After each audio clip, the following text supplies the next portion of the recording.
जरा सोचिए, अब तक सरकारों ने क्या दिया आपको? बीमार अस्पताल, खस्ता हाल स्कूल, बेरोजगार युवा, डर में चीती महिलाएं, कर्जे में जकड़े किसान, घाटे में सिसकता व्यापार, अंधेरे में डूबे घर और पूरी तरह बदहाल हरियाणा। इस सब के पीछे है भ्रष्ट राजनीति। आओ इस राजनीति को साफ करें। चलें उनके साथ जिनके लिए राजनीति धंधा नहीं, जन सेवा का जरिया है।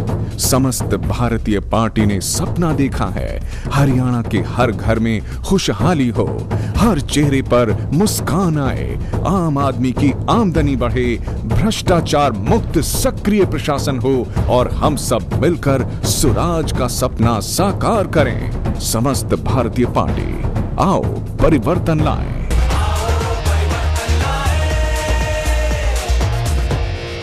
Himachal Pradesh, playground of the gods, देवताओं का क्रीड़ांगन। शिमला की सर्दी, मनाली में मन मर्जी,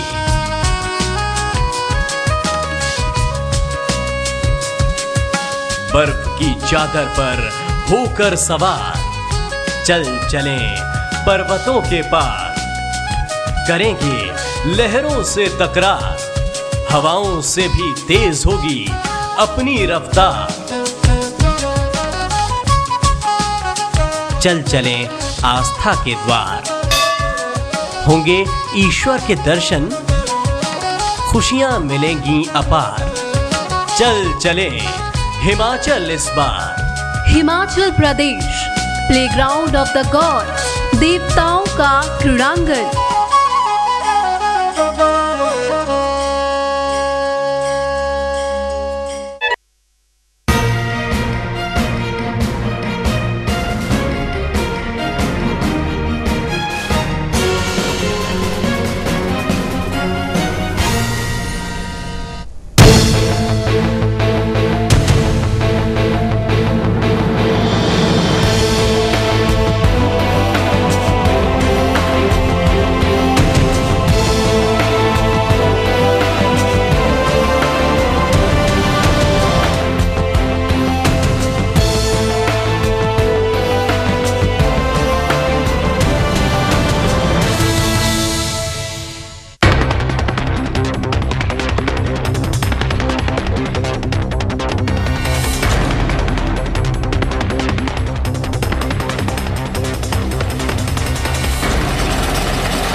नमस्कार, आप सभी का स्वागत है टीवी 100 में। मैं हूं आपके साथ प्रियंका शर्मा और आप देख रहे हैं द इनसाइड स्टोरी।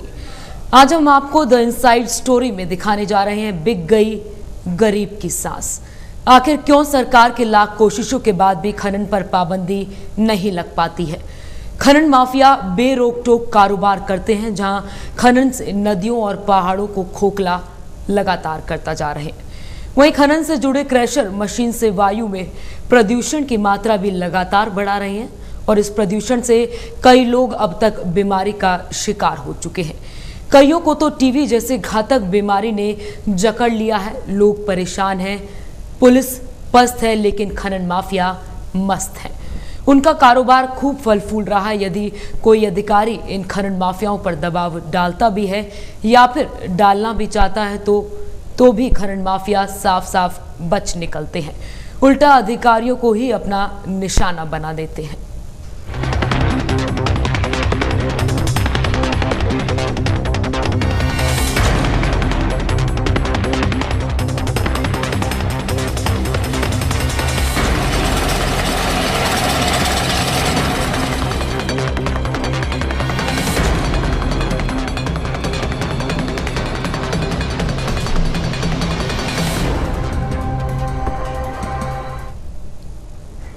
वहीं खनन माफिया जमकर चांदी ही चांदी बटोरते हैं।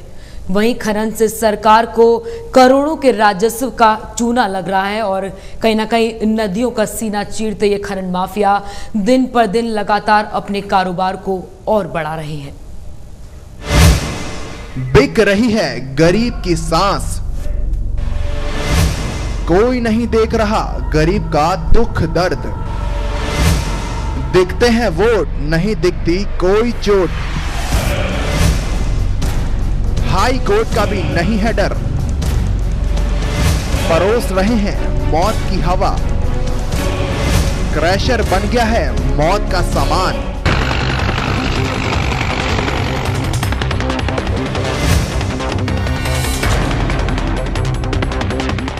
लाल कुआं में इन दिनों जैसे मौत की हवा बह रही है। जरा गौर से देखिए, हवा में उड़ती इस धूल को, ये कोई बादल नहीं बल्कि लाल कुआं स्टोन क्रैशर से उड़ता रेत बजरी के बारीक कण है, जिसने आसपास रहने वाले लोगों की जिंदगी में जहर घोल रखा है।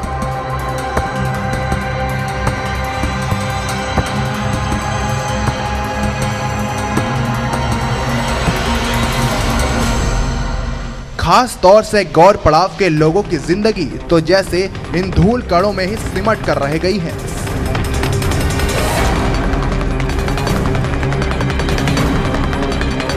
सभी नियम कानूनों की धज्जियां उड़ाता ये क्रैशर 24 घंटे जैसे जहर उगल रहा है।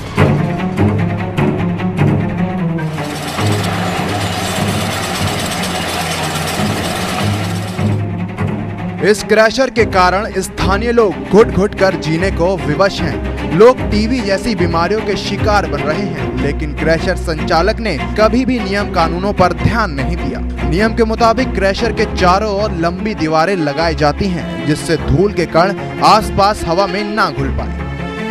अब वही लापरवाही नहीं है ये। अब धूल धाल रात दिन इंसान खाने में खा रहा है, चलने में चल रहा है तो भी धूल धाल जा रही है उसके अंदर। इससे ज्यादा ही परेशान रहते हैं। मेरे घर में तो 2-2, 3-3 जनों को बीमारी लग चुकी है। एक पति को भी लग गई है, 2 लड़कों की भी तबीयत खराब है।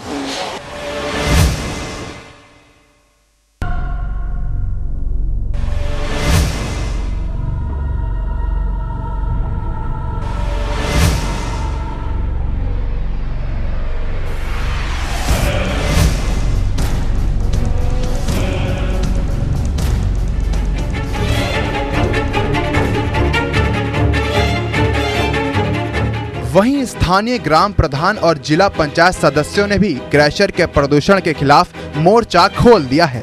बीमार लोगों के परिजनों का कहना है कि इलाके में श्वास की बीमारी का कारण केवल क्रैशर है। अब इतनी देखो प्रदूषण हो रहा है, लोग बीमारियां हो रही हैं, टीबी की बीमारियां सब इसी से हो रही हैं, धूल से। और इसी वजह से बारिश भी यहाँ कम हो रही है हमारे क्षेत्र में। और जो है रोडों का बिल्कुल इन गाड़ियाँ ओवरलोड गाड़ियाँ चल रही हैं, जिससे जो है पूरा जो है हमारा ग्रामीण क्षेत्रों का बच्चों का आना जाना बहुत दुर्लभ हो रहा है। कितना तो बीमार पड़ चुके हैं इस चीज़ के? बीमार तो काफ़ी पड़ गए हैं, टीबी भी काफ़ी लोगों को हो गई है बीमारी। इससे मतलब काफ़ी अवस्था फैल जाती है, जिस समय गेट खुलता है और रेगुलर फैक्ट्री की गाड़ी तो रेगुलर ही चलती हैं, तो उससे बहुत ज़्यादा बीमारियाँ यहाँ पे फैलती हैं और फैली रहती हैं हर समय। यहाँ पे लगातार होता रहता है? जी जी। तो कभी शिकायत हुई आप लोगों ने? जी ये तो रेगुलर शिकायत होती रहती हैं इसकी यहाँ पर। तो कोई कार्रवाई प्रशासन द्वारा? नहीं, इसकी कोई अभी तो फिलहाल कोई कार्रवाई नहीं है। वहीं डॉक्टरों का भी कहना है कि प्रदूषण के कारण ही दमा और टीबी जैसी बीमारियां फैल रही हैं, जो कि काफी घातक हैं। वहीं जिला प्रशासन की ओर से एसडीएम हरबीर सिंह का कहना है कि जल्द प्रदूषण विभाग के अधिकारियों को लेकर क्रैशर में प्रदूषण के मानकों की जांच की जाएगी। वाहन दौड़ते हैं, उनसे जो निकला हुआ प्रदूषण है वो भी हमारी बीमारियों का एक सबब बन सकता है। साथ में और भी बहुत सारी इंडस्ट्रीज होती हैं, उन सब से निकला हुआ जो धूल और धुआं है वो भी हमारे लिए एक परेशानी का सबब बन सकता है। ऐसी बहुत सारी स्टडीज़ हैं मेडिकल साइंस में जो ये बताती हैं कि जो लोग उस धूल धुएं के नज़दीक रहते हैं उन लोगों में बीमारी होने की जो संभावनाएँ हैं वो 3 से 4 गुनी ज़्यादा होती हैं। क्रशरों में जो है पानी का छिड़काव नहीं हो रहा है, इसको जो है पर्यावरण के जो हमारे अधिकारी हैं उनके साथ मिलकर जो है संयुक्त अभियान चलाया जाएगा। यदि कहीं कमी पाई जाएगी तो उनके विरुद्ध कार्रवाई की जाएगी। बहरहाल अब देखना ये होगा कि प्रशासन इन लोगों की कितनी जल्दी समस्याओं का निदान करते हैं। मुकेश सक्सेना के साथ हल्द्वानी, टीवी 100।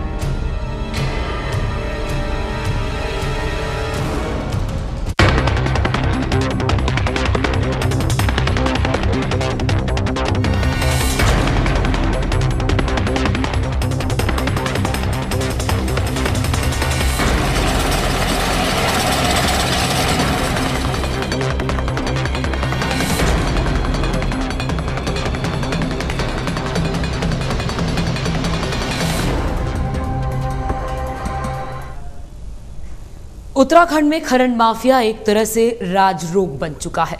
इस पर जितनी सख्ती की जाती है उतनी ताकत से यह कारोबार बेहिचक चलता है। बेखौफ खनन माफिया अपने कारोबार कर रहे हैं, वहीं प्रशासन कुछ नहीं कर पा रहा है। राज्य के नेता एक दूसरे पर आरोप प्रत्यारोप लगाते हैं, लेकिन नतीजा वही ढाक के तीन पात नजर आते हैं।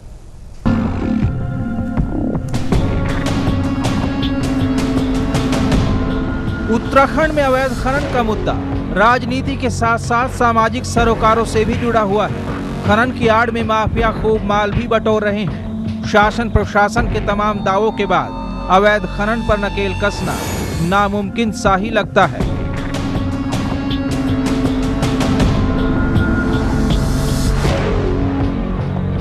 सबसे बड़ी परेशानी इस बात की है कि शासन की तरफ से ड्रेजिंग यानी चुगान की इजाजत दी जाती है, लेकिन माफिया इस इजाजत का बेजा इस्तेमाल करते हैं और मानकों को ताक पर रखकर नदियों का सीना चीर डालते हैं। नदियों में ड्रेजिंग करना मजबूरी भी है। अगर ऐसा नहीं होगा तो नदियों का पानी आबादी की तरफ रुख करने लगता है, जिससे बाढ़ के हालात बन जाते हैं। ड्रेजिंग की बात की है, ड्रेजिंग नहीं हुई इसलिए जो रिवर बेड मटेरियल ऊपर से फ्लो करके आता है पहाड़ से, वो जम गया है नदियों में। उसके जमने से सतह ऊपर हो गई है, 1.5 फुट कुल गंगा जी रह गई हैं। ऐसे में पानी बरसेगा ऊपर से तो लोगों की आबादी में जाएगा, आपदा आएगी, उनकी जो फसलें वो खराब होंगी, उनकी जो भूमि है कृषि भूमि वो बर्बाद हो जाएगी, उनके जनधन की हानि होगी। अगर ड्रेजिंग अलाउ हो जाती है, हम उस मटेरियल को हटा देते हैं, उठा देते हैं, सफाई कर देते हैं नदियों की, तो फिर पानी का लेवल नीचा रहेगा, बाढ़ नहीं आएगी, आपदा नहीं आएगी। इसलिए हम ड्रेजिंग की बात कर रहे हैं, माइनिंग की नहीं कर रहे हैं। ड्रेजिंग जरूरी तभी तक है जब तक इसे तय मानकों के आधार पर किया जाए, लेकिन उत्तराखंड में माफिया मानकों को नहीं मानते। यही वजह है कि सरकार की तरफ से भी अब ड्रेजिंग के लिए कड़े नियम बनाने की तैयारी की गई है। एक बात हमारे संज्ञान में आई कि जो हम ड्रेजिंग करवा रहे हैं उससे कुछ दिक्कतें आ रही हैं, तो हमने ब्लैंकेट निर्णय, एक साफ निर्णय ले लिया कि भविष्य में जहाँ भी खनन होगा वो ऑक्शन पर आधारित। अवैध खनन पर नकेल कसने के लिए सरकार खूब दावे कर रही है। वहीं मातृ सदन के संस्थापक ने आरोप लगाया है कि हरिद्वार में जितने भी स्टोन क्रशर लगे हैं वो मानकों का मजाक बना रहे हैं। इस सिलसिले में हाई कोर्ट के आदेश की भी अनदेखी की जा रही है। उत्तराखंड में जितने स्टोन केसर हैं नॉर्म्स का नहीं पालन कर रहे हैं उसको तत्काल पालन करें। और सरकार को कहा गया है कि मार्च दिन भर से हिमालय स्टोन केसर के केस में हमने जो जजमेंट दिया है उस जजमेंट के लाइट में आप पॉलिसी मेकिंग करें 6 महीना के अंदर, लेटेस्ट बाय 6 मंथ, और जो स्टोन केसर उसके अंदर में आते हैं उसको 6 महीना का समय दें, उसके बाद उसको वहाँ शिफ्ट करें। इस आदेश का आज तक नहीं किया गया है, साथ साथ इसे दबा के रखा गया है। सरकार अपने स्तर से अवैध खनन पर नकेल कसने के लिए पूरी कसरत कर रही है। इसके बाद भी कई जगहों पर माफिया अपना गोरख धंधा चला रहे हैं, यानी सरकार की आंखों में धूल झोंक कर राजस्व को चूना लगाया जा रहा है। ऐसे में सबसे अहम पहलू यही है कि अवैध खनन पूरी तरह बंद कैसे होगा। Bureau report, TV 100।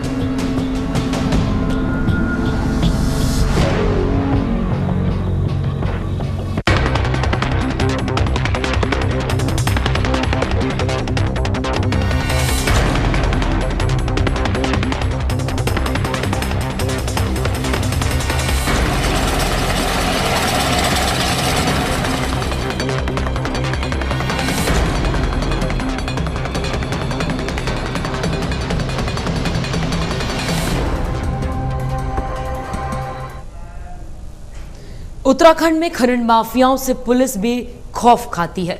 दिन दुगनी रात चौगनी के फॉर्मूले पर गंगा का दोहन कर रहे खनन माफियाओं पर यदि कोई अधिकारी सख्ती से रोकना भी चाहता है और कहीं ना कहीं रोकता भी है तो उल्टा अधिकारी को मिलती है धमकी, वो भी जान से मारने की धमकी। आखिर इसके पीछे क्या कारण है कि खनन माफिया बेरोक टोक अपने काम को अंजाम देते हैं? आखिर कौन दे रहा है इन माफियाओं का साथ? इसी पर पेश है ये खास रिपोर्ट। खंड में खनन माफियाओं का आतंक, सरेआम गंगा का कर रहे हैं दोहन। पुलिस भी खाती है खौफ, खुलेआम दे रही हैं धमकियां, अफसरों को धमकाते हैं खनन माफिया।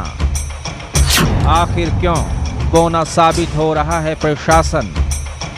किसका है खनन माफियाओं पर हाथ, या फिर है सफेद पोश कनेक्शन?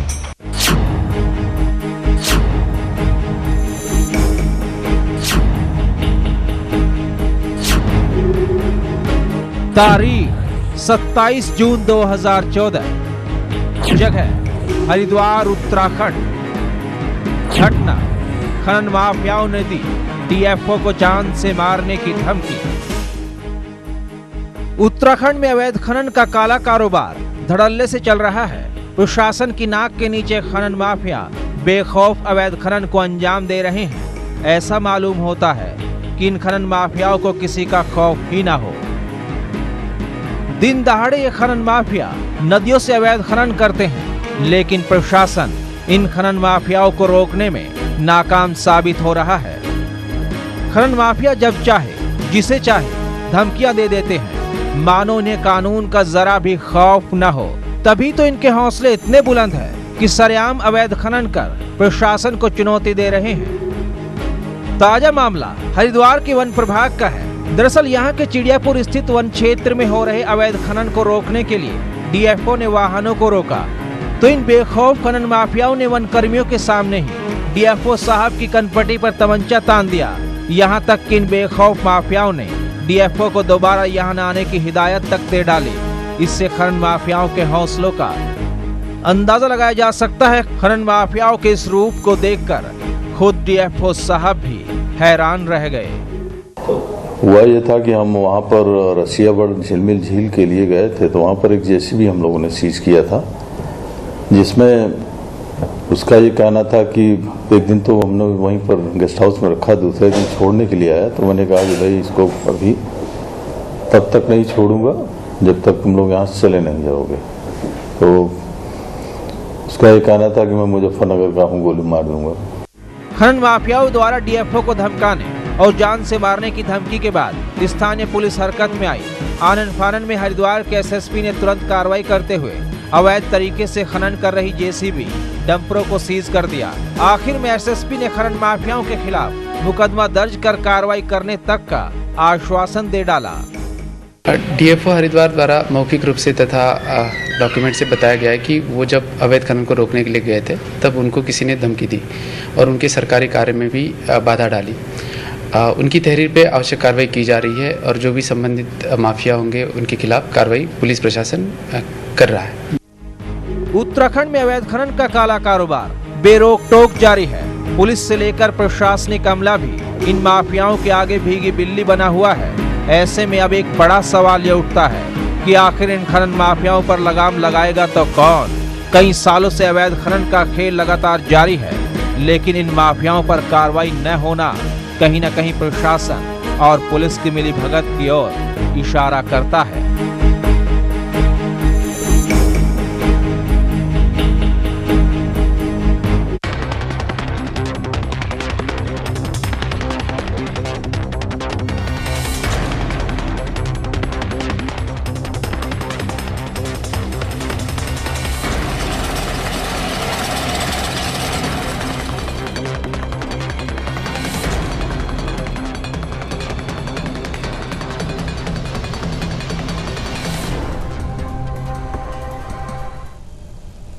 द इनसाइड स्टोरी में रुकेंगे एक छोटे से ब्रेक के लिए, लेकिन ब्रेक के बाद दिखाएंगे आपको कि आखिर क्यों खेला जाता है खनन का खेल।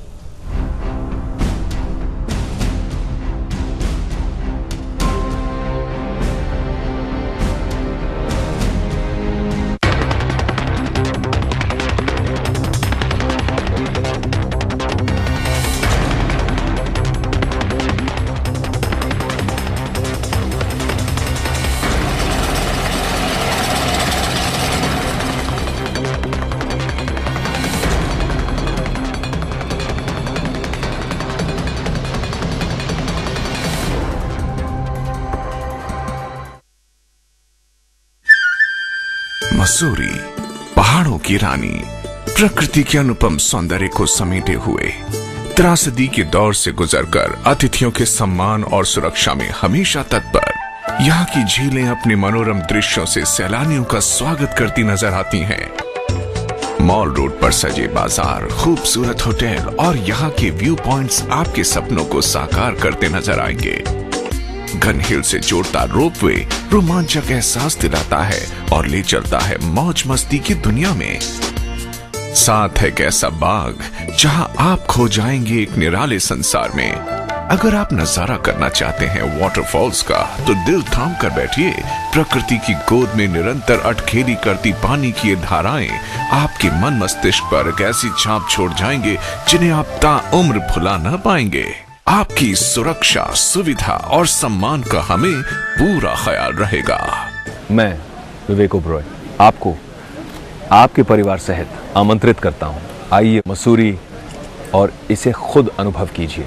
हमारे टूरिस्ट स्थल 2013 में भी सुरक्षित थे, आज भी सुरक्षित है। हम सब आपकी सुरक्षा के लिए, आपकी सुविधा के लिए, आपकी मंगलमय यात्रा के लिए हमेशा प्रयासरत है। आइए मसूरी और उत्तराखंड के प्राकृतिक सौंदर्य का आनंद लीजिए।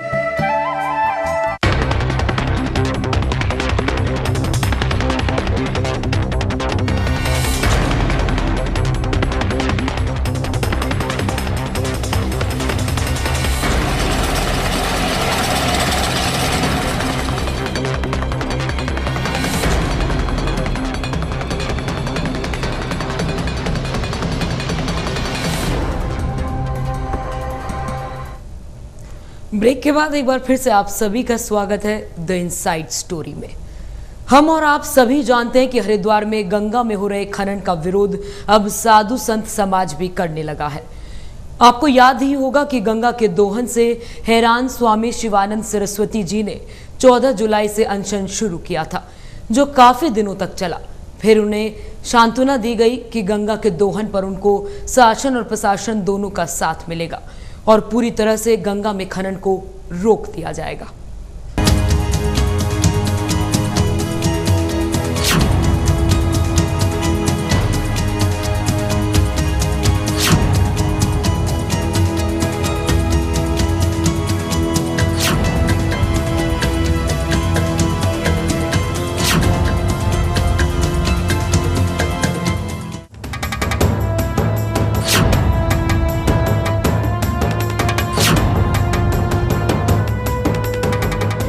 हरिद्वार में खनन इस कदर तेजी से बढ़ रहा है, इसे रोकने के लिए साधु महात्मा भी आगे आ रहे हैं। लगातार गंगा का घटता जलस्तर और अवैध खनन ने मानो हरिद्वार की पहचान पर ही ग्रहण लगा दिया है। तभी तो बेखौफ अवैध खनन किया जाता है और प्रशासन सब कुछ देखकर भी अनजान बना हुआ है। गंगा के हृदय को चीरते इन खनन माफियाओं को देखते हुए स्वामी शिवानंद 14 जुलाई से अनशन कर रहे हैं। आखिर करें भी तो क्यों ना, जब सरकारें चुप बैठ जाए, अधिकारी कार्रवाई के नाम पर सिर्फ भरोसा दे दें, तो फिर कोई रास्ता भी नहीं बचता। स्वामी जी लगातार मांग कर रहे हैं कि GMVN वन निगम हरिद्वार में अवैध रूप से चल रहे सभी क्रैशरों को बंद करवाया जाए, ताकि गंगा के हृदय को चीर रहे इन माफियाओं पर लगाम लगाई जा सके। हरिद्वार में अगर इन क्रैशरों को बंद कर दिया जाए तो काफी हद तक अवैध खनन रोका जा सकता है। अप्रत्यक्ष रूप से कहा जाए तो हरिद्वार में अवैध खनन को बढ़ावा देने में यही स्टोन क्रैशर जिम्मेदार है। स्वामी शिवानंद ने प्रशासन को 1 हफ्ते का समय दिया था, लेकिन प्रशासन ने उनकी बातों को अनसुना कर दिया और मजबूरन स्वामी जी को गंगा की रक्षा करने के लिए अनशन का सहारा लेना पड़ रहा है। यह है कि हमने इससे पूर्व ही 5 तारीख तक का समय दिया था। शासन और प्रशासन को मैंने कहा था कि तो अब स्पष्ट हो गया है कि हरिद्वार खनन के विभीषिका से बर्बाद हो चुका है और इसके मुख्य जड़ में समस्त स्टोन क्रशर है। इसलिए पहले समस्त स्टोन का, जब तक इसने स्टोन क्रशरों को सीज करके बंद नहीं किया जाएगा, तब तक खनन की विभीषिका समाप्त नहीं। स्वामी जी अपनी मांगों को मनवाने के लिए डटे हुए हैं, लेकिन प्रशासन अभी भी अपनी ओर से सिर्फ आश्वासन दे रहा है। जैसा कि उनसे हमने पहले भी बातचीत किया है इस संबंध में जो है माइनिंग के संबंध में जो भी समय समय पर निर्देश शासनादेश जारी हुआ है और माननीय न्यायालयों का भी निर्देश है इसमें, और माननीय उच्चतम न्यायालय के ग्रीन ट्रिब्यूनल का भी इसमें डायरेक्शन है। इसको पूरा अनुपालन कराने के लिए हमने जॉइंट कमेटी और इस संबंध में जो है एंटी माइनिंग सेल का भी स्टेट लेवल में गठन किया गया है। और इसमें जैसे इनकी जो मातृ सदन की तरफ से जो मांग की गई है, इस संबंध में मैं शासन से बातचीत करके उसको फाइल करें। उत्तराखंड में धड़ल्ले से जारी अवैध खनन का खेल विनाश लीला को आमंत्रण दे रहा है। माफिया ने नदियों को पूरी तरह से सुखा दिया है, उसके बावजूद भी सरकार सोई है और साधु सन्यासी गंगा को बचाने की लड़ाई लड़ रहे हैं। Bureau report, TV 100।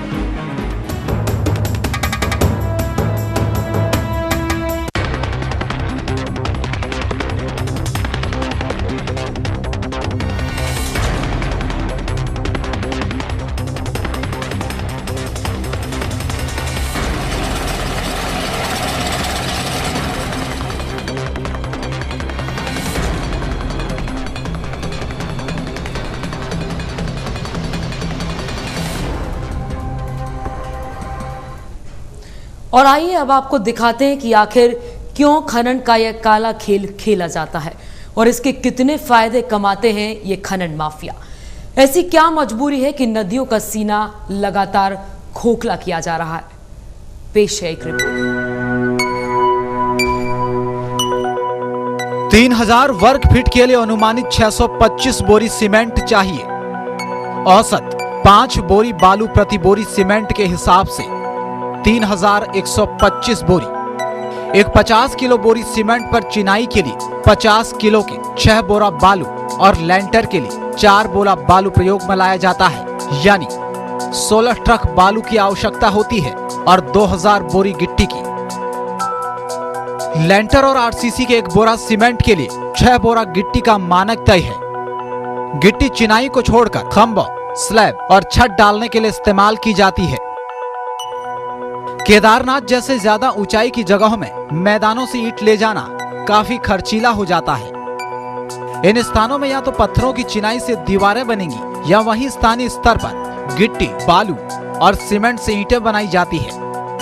इस तकनीकी का इस्तेमाल टिहरी बांध के निर्माण में काफी हुआ है। इसमें सीमेंट, बालू और गिट्टी की खपत कई गुना बढ़ जाती है। जब यही होटल 3 मंजिला बनाए जाए तो निश्चित तौर पर इसमें लगने वाली सामग्री 2.5 गुना बढ़ जाती है। केदारनाथ जैसे स्थानों पर प्रति ट्रक बालू 15,000 रुपए और गिट्टी 12,000 रुपए का पड़ता है। चिनाई में इस्तेमाल होने वाले पत्थरों का हिसाब अलग है।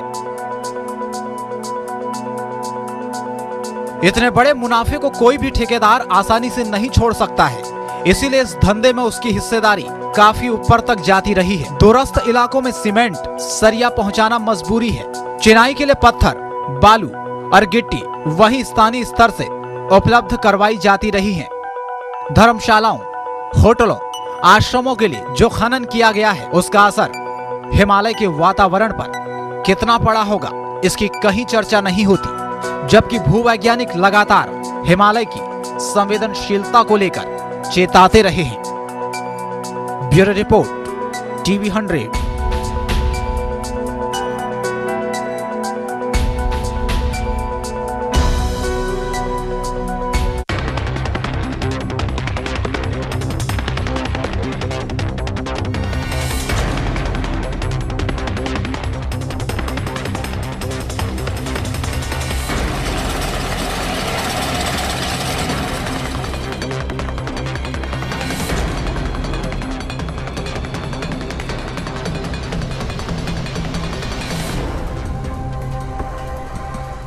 आज के लिए द इनसाइड स्टोरी में बस इतना ही, लेकिन खबरों का सिलसिला टीवी 100 पर लगातार जारी है। नमस्कार।